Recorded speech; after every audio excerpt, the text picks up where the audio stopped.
Henry McClure live. Check this out. So the other day, I found this, and it is it's like a family treasure. And so look at this behind here. I really never noticed it, but like there was a secret a secret place in there. I never really focused in on it, but trying to do some cleaning up.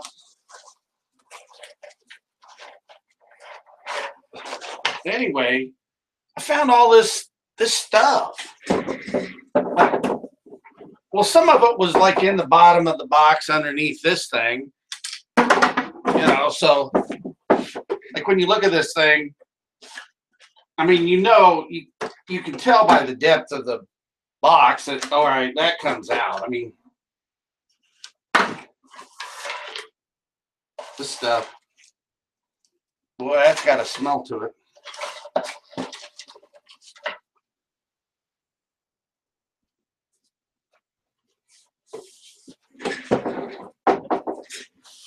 Anyway, I have found more like history stuff about my family.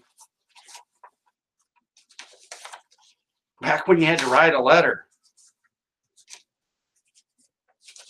And look at all that.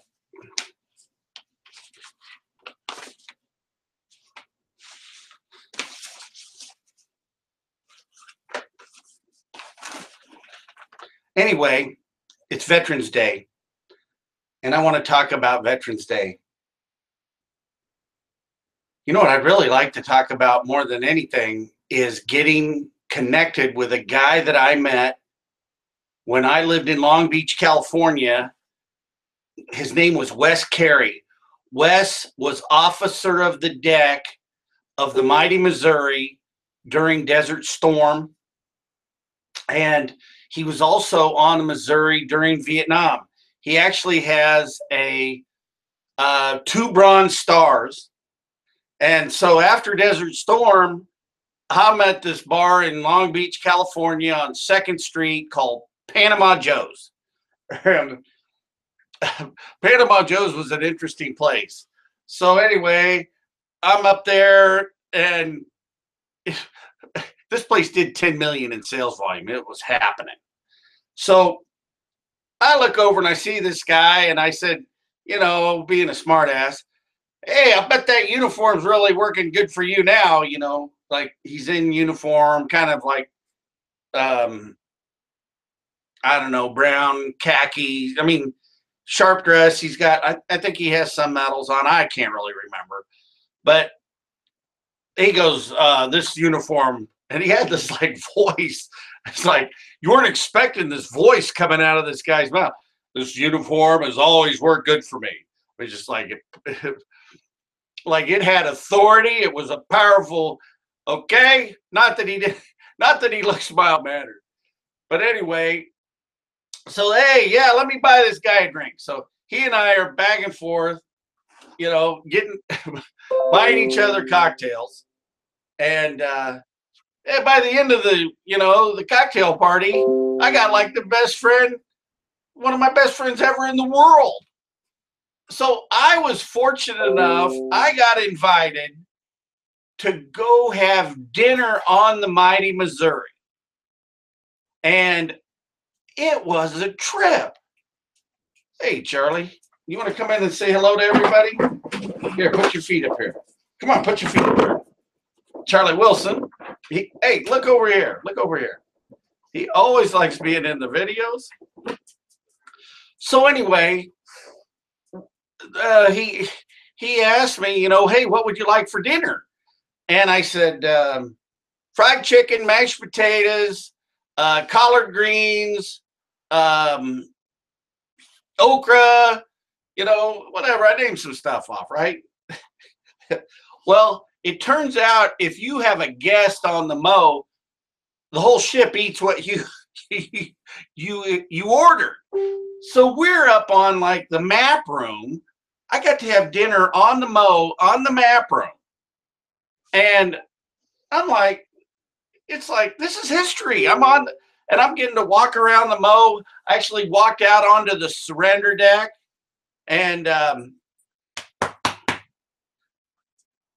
anyway, I got to see some classified films, watching guys surrender to the drone planes.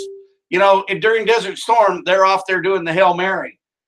And this is a long story, but this story and being on the Mo changed my life.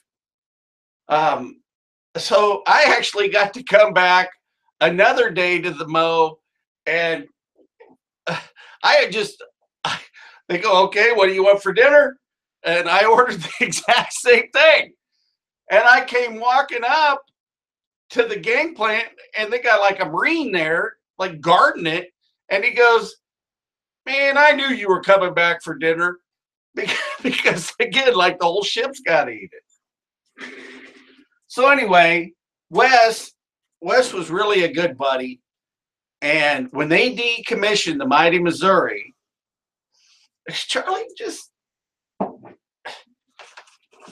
here, put your feet up if you want to be in the video.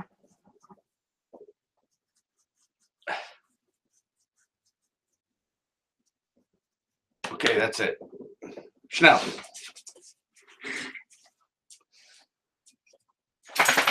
This teak wood is a piece of the Mighty Missouri surrender. You know, it's off the surrender deck. And this was a gift from Wes.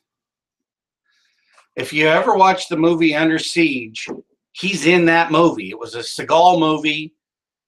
And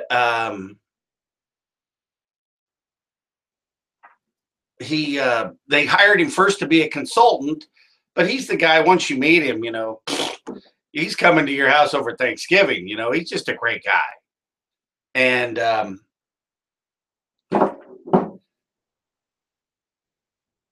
I never really knew my dad very well. My dad was a really complicated guy. I'm working on a book called The Lawyer's Lawyer, but Not the Dad's Dad.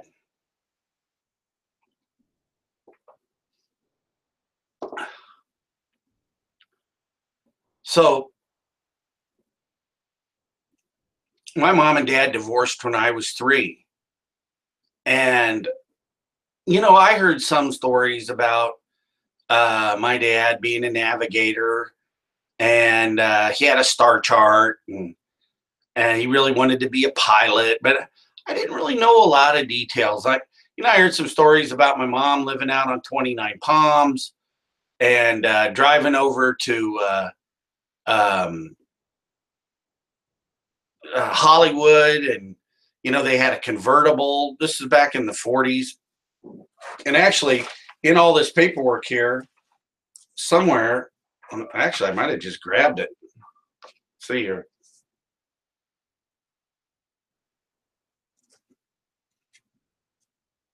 Well, anyway, what I was getting at is in this paperwork here, I found my mom's pass to get onto the air base, the Army base. Dad was in the Army Air Corps. So anyway, I showed this piece of the surrender deck to Dad, and my dad was kind of an emotional guy.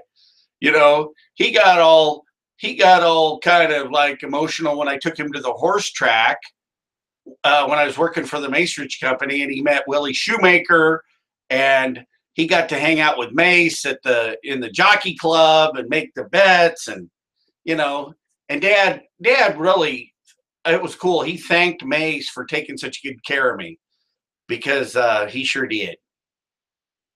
So I showed the piece of the surrender deck to Dad, and he started crying. And I said, Dad, what's up? You know, what's wrong? And he kind of got this stare, and he goes, well, the last time I saw that was, and he named the date, you know, it was he said I was the first B-29 of 1,200, I think he said. He goes, my captain told me to be at this coordinates right at this time. And so, he's like a human GPS. He had to determine the airspeed and everything. And they're the lead plane. And Dad looked over the moment the emperor signed the ceasefire or the surrender. And then Dad began to tell me stories about bombing Tokyo and being down in South America and having the army actually having to bail. They actually broke into a jail because Dad got drunk and he and his captain got thrown to jail. They had to fly out, So like, hey, you're not going to fight with the American army. Hey, but we're taking these guys. They got to fly out today. So, anyway, the other day, a lady kind of said something that was really interesting. She said, I was at this restaurant and somebody said, hey, when is the infidelity acceptable? Somebody just like threw it out as something to talk about. And this older lady just said during wartime. And, I really think about, because my dad was not loyal to my mom during the war. But, every flight that he went up, he always thought it was going to be his last flight. So long and the short of it, Dad was one of 5 crews of 5 guys that actually trained to drop the atom bomb. So Dad never told me this story until I had something in common with him. There you have it. Then Mom is just as much a veteran as my dad because she went down first.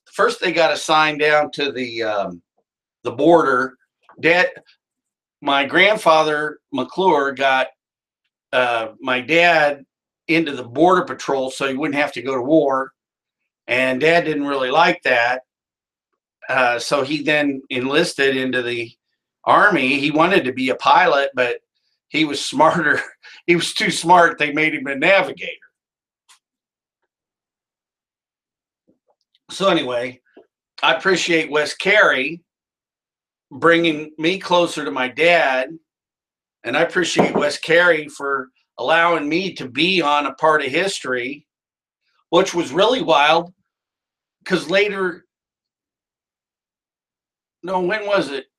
I can't really remember whether I met Schwarzkopf after being on the Mo, but I did get to meet General Schwarzkopf in Reno, Nevada. He spoke at a Ducks Unlimited dinner. And that was an interesting thing, meeting Schwarzkopf. What a powerful guy, and interacting with him. I mean, he was I ain't taking any shit type of guy. I said, hey, can I buy you a drink? And he goes, Henry, it's an open bar. It's a free bar. That's okay, whatever. Would you like to have a cocktail? So he goes, yeah. So he kind of like would keep you on edge. And but I actually got an autograph for a guy, one of my bartenders down at Panama Joe's. I mean, it's a tangled web.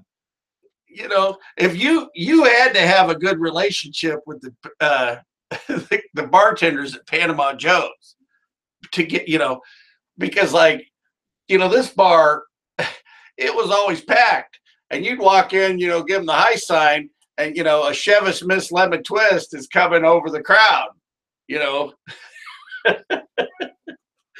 Oh man. So I've got my invitation to go to the dinner, and I said, hey, I want to get, because this bartender's dad was a general, and I don't really even remember what line of service he was, but anyway, I said, hey, I want to get an autograph for one of your generals. Well, it wasn't one of his generals. He called me on the carpet, and somewhere, and I can't find it. I got so much crap around here, but You know, he grilled me over the autograph, but we did get it to the general's name, and I gave it to the bartender, and then he gave it to his dad. But what was really funny, he goes, Schwarzkopf goes, "So, are you really Henry McClure?" And I go, "Yeah." So I pulled out my ID, and as a matter of fact, I flipped it over. I said, "Why don't you autograph that?" And he goes, "2 autographs in one day." He goes, "All right." So Schwarzkopf actually signed a license of mine that I can't find for the life of me. So, hey, I was going to do a phone call, a call-in show here. We're going to call one of my cousins that I don't know very well.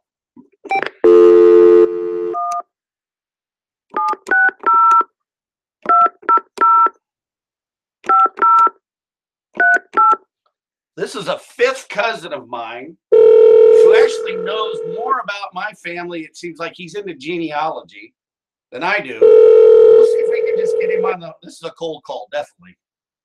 We'll see if we can get him on the horn. Hello? Harvey? Yes. Henry McClure in Topeka, Kansas. Oh, hey, Henry, how are you? Hey, not bad. How are you doing? Good. Haven't talked to you in quite a while. Yeah, I know. It's been a long time. Hey, right now you're live on the Henry McClure live show. We're out videoing on YouTube. I just thought I'd announce you're live. Do you mind being on the show? That's fine. Well, great. Hey, I was going through some stuff the other day, and I found like a secret panel. I found this box. It's got and I found a secret panel. I found a bunch of stuff and letters and stuff about the Bantleons, but I got to thinking on Veterans Day, with all that you know about our family, what do we got? What do we got to talk about? Veterans in our family that maybe I don't know about, that you've researched. Well, I can tell you that Nicholas Counts, 1752 to 1838, served during the American Revolution from the North Carolina militia. Okay, so I've got an application that you sent me for Clifford Bantleon to join the Sons of the American Revolution. So, correct. Is that our patents of nobility? Yes, and I believe Nicholas Counts. Did he mention Nicholas Counts in that, or did he mention a hammer? I don't recall. I don't recall either. I got it right here, but it's on. I got to print it out. You know what I mean? It's on a picture, and I'm not prepared to answer that question right this second. Okay.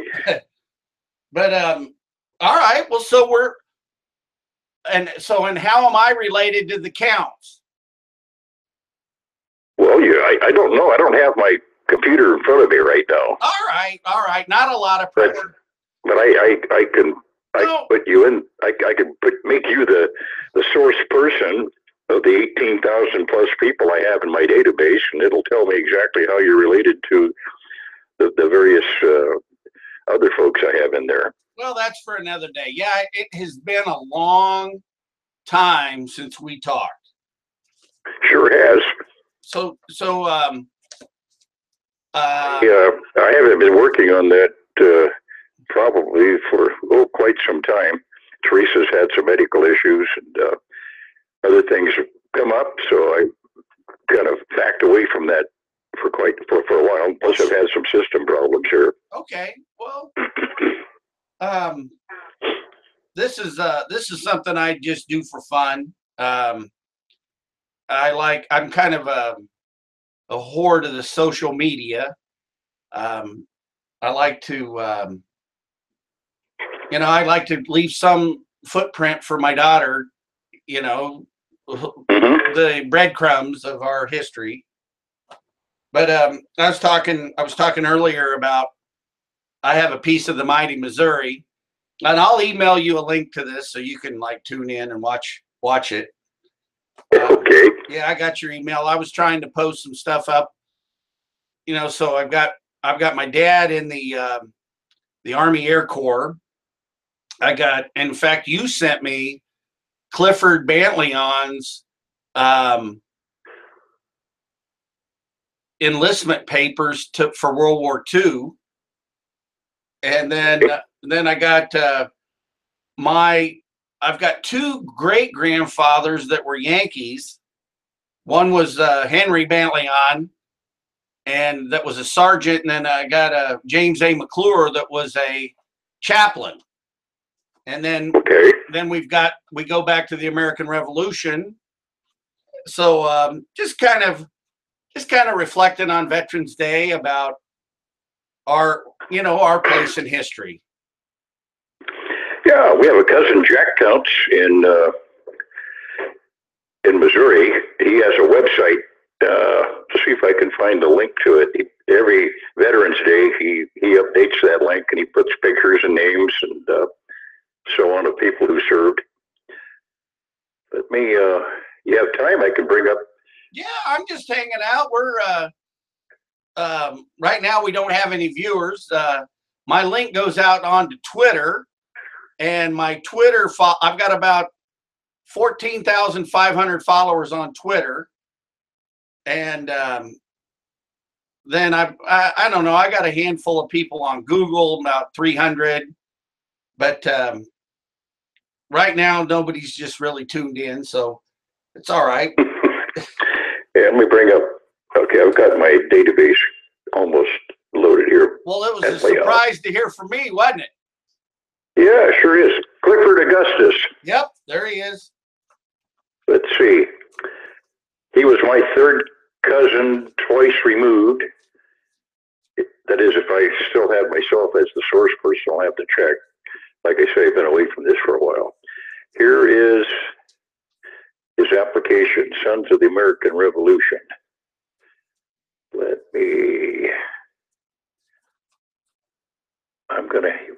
First off, I need to bring it up in a different application so I can enlarge it such that I can read it.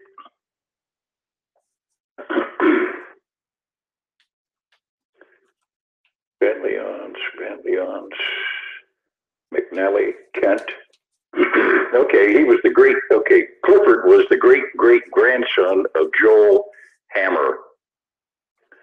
Okay.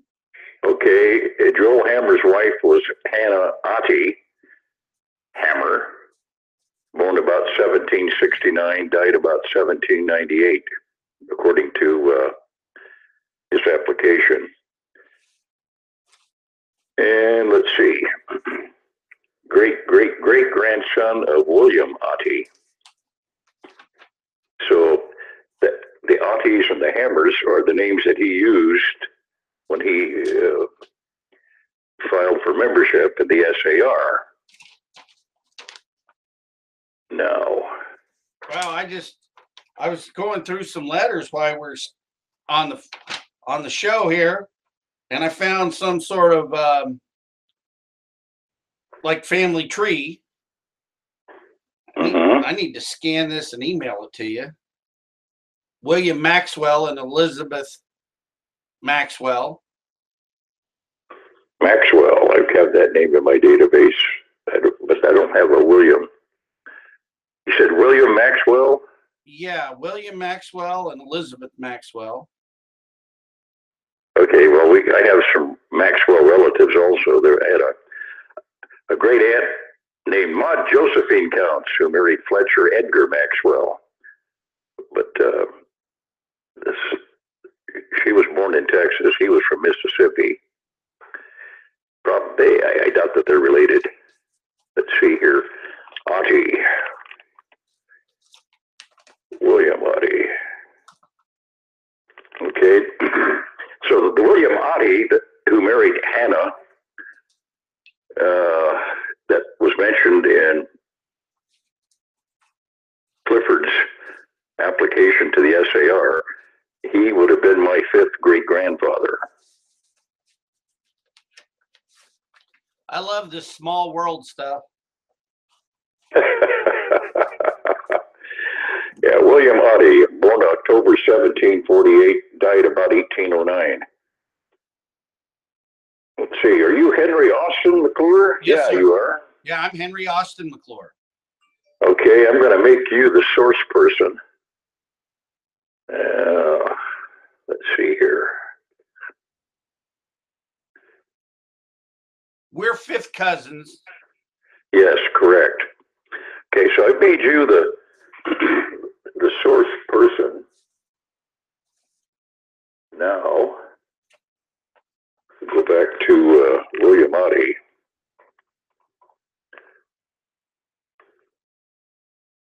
Okay, William Oddie was your pardon me, was your fifth great grandfather, as he was mine also. Wow. Okay, then. And what was his rank in the? You mean Clifford? His rank? I don't know. No, not Clifford's. The Oddie. I don't have that. Let's see, William Oddie. William Oddie was in the 2nd Pennsylvania Battalion under Captain John Reeves' company from January 5th, 1776 to 25 November 1776. He was also in the 3rd Pennsylvania Regiment. He was a sergeant in Major's company as of August 1778. Afterwards, he was in Major Biles' company. And I'm referencing Pennsylvania Archives, 2nd and 3rd Pennsylvania Regiments. The 2nd Pennsylvania Regiment was raised on the authority of a resolution of Congress dated 9 December 1775. And this is on the, okay, I got that, and the source that I stated in my database was Clifford Augustus Bantleyon's application to the SAR. Wow. And let's see. Okay, yeah, then he mentioned Joel Hammer. Joel Hammer, Hannah Oddie.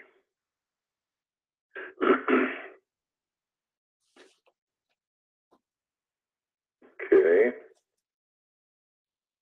And let's see. Yeah, I don't have too much.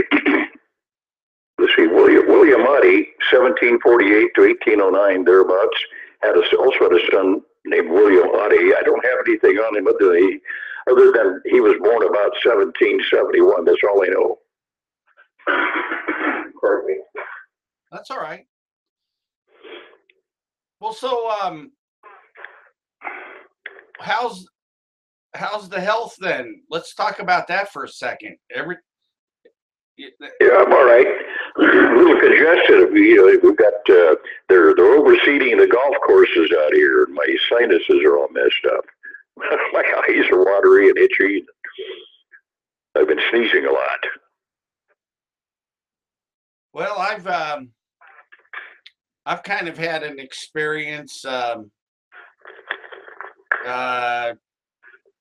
2 years, 6 months, 9 days ago, 2.5 years and 9 days.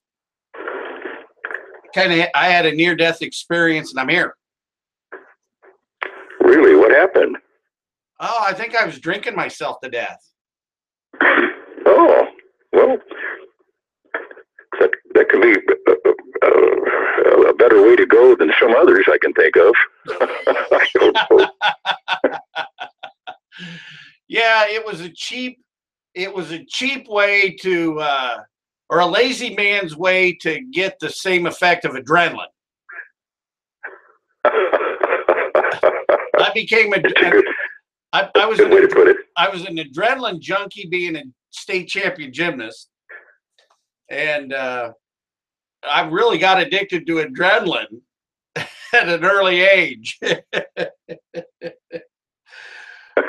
But yeah, I had one of those white light experiences, and so yeah, I've kind of been refocus. I've been kind of tending to my knitting, you know, more so than ever. So that's what Clifford always used to say. Mm-hmm. You know, minding his own business, tending to his knitting. Oh my gosh. Well, I'm glad you're still amongst the living. I am too. Oh, how old are you now, Henry? You're much younger than I am. I was born July 13th, 1959 at 11:58 p.m. Stormont Vale, Topeka, Kansas. I turned 73 last March, and I don't take any medications. Haven't been to a doctor in 25 years. I don't have too much use for them. Well, I don't drink as much Jack Daniels as I used to, but I still smoke. My doctor couldn't believe because I had a lot of positive health changes after that moment. Yeah. But did you switch to a better liquor or what? No, I just actually haven't had the desire to drink ever again. It just like that moment in the white light was it just, you know, I drink a lot of coffee. Yeah, I do too. But I have your date of birth. You told me July 13th, 1959. You were born in Topeka, Shawnee County, Kansas, correct? Yes, sir. Okay. Yeah, so you and I talked for the first time on April the 13th, 2010. 2013? 15. Oh, okay. And I made a note here that you had a lot of interesting history about the family, and I've got your phone number and your email.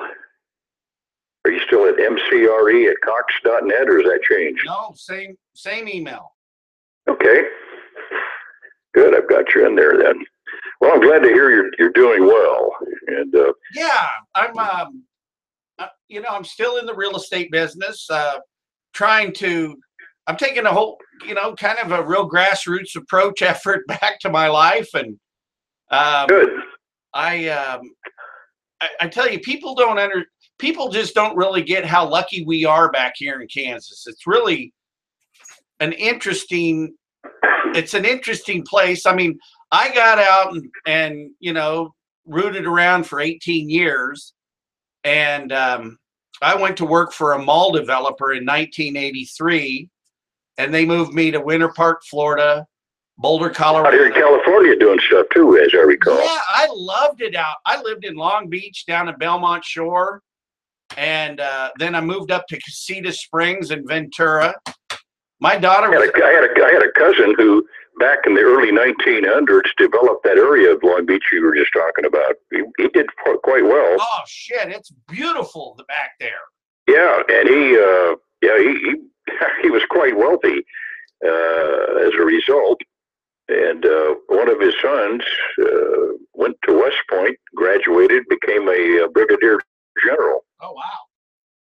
Well, yeah. I was meeting with a city councilman yesterday, and after the meeting, he kind of leaned over. He said, "Henry, you've made and lost more money than I can ever imagine." He says, "I just want to wish you luck with your new project." Well, he's right, but next time I make some money, I'm going to save some of it. That's kind of hard to do sometimes, though, isn't it? Well, yeah, especially when you're addicted to it developing too. You know, I did that from the time we met. I bought a building, renovated it, was going to move into it, and then plans changed, and then I moved back to the house, sold that building, and I said to one of my business partners, his name's Dana Anderson. I worked for him in the Macerich Company. He was the founder of one of the founders of the Macerich Company. I said, you know, I think you got me addicted to moving. It's like if I'm not moving or renovating something, I don't feel like, you know, I'm in the game. What are you working on now?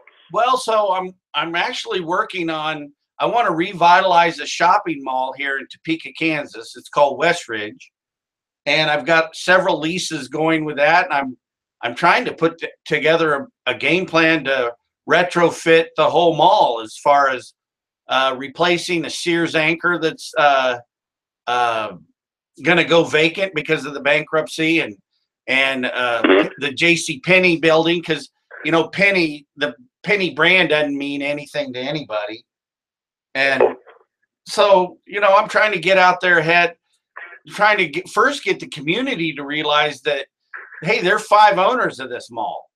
Sears, Dillard's, Penny, the Furniture Mall, plus the specialty space are all owned by different people. And when you got 5 people going in 5 different directions, sometimes that's not always good for real estate. That's for sure. That's for sure. So I'm trying to get the community to say, hey, this is retail development's economic development. And maybe we need to put some of our economic development money into this project. Of course. What about the current political situation? Is that helping at all, the new administration? Well, I don't know. So Dodd-Frank really was bad for me because of the regulations they put on lending. The whole housing bubble and the Big Short, the mortgage-backed securities, Right. that was, that didn't really have anything to do with commercial real estate. And, they didn't really have, that was the biggest criminal act I think our government's ever really pulled over on the taxpayer. They should have let the banks fail, and they should have let Yeah. Well, I guess we must be related, because I agree with you 100%. Well,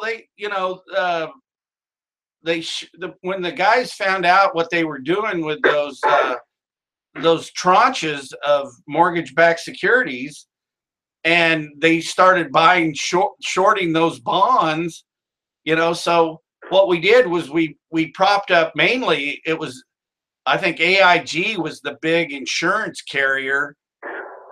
So what they did, I mean, if I'm preaching to the choir, let me know, but so the whole short was that these bonds were going to go down, and then you had to buy insurance premiums because the guy that saw the short saw the banks wouldn't be able to pay him. So they created an insurance program to make sure that they got paid. So that was kicking the can down, was propping up AIG to make sure those the shorts got paid off. Oh, it's crazy. But so will Trump lighten up on commercial lending? That'd be great, because in my lifetime, I was always able to go buy a piece of real estate, finance it 100% because it cash flowed. And that was a way for me to always have money, because I could earn a commission, and then I could have some monthly income. So anytime I needed money, I just needed to go buy something.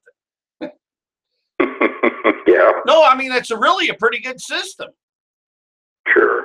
And I did a really big project here in Topeka that was fun, a big tax incremental financing.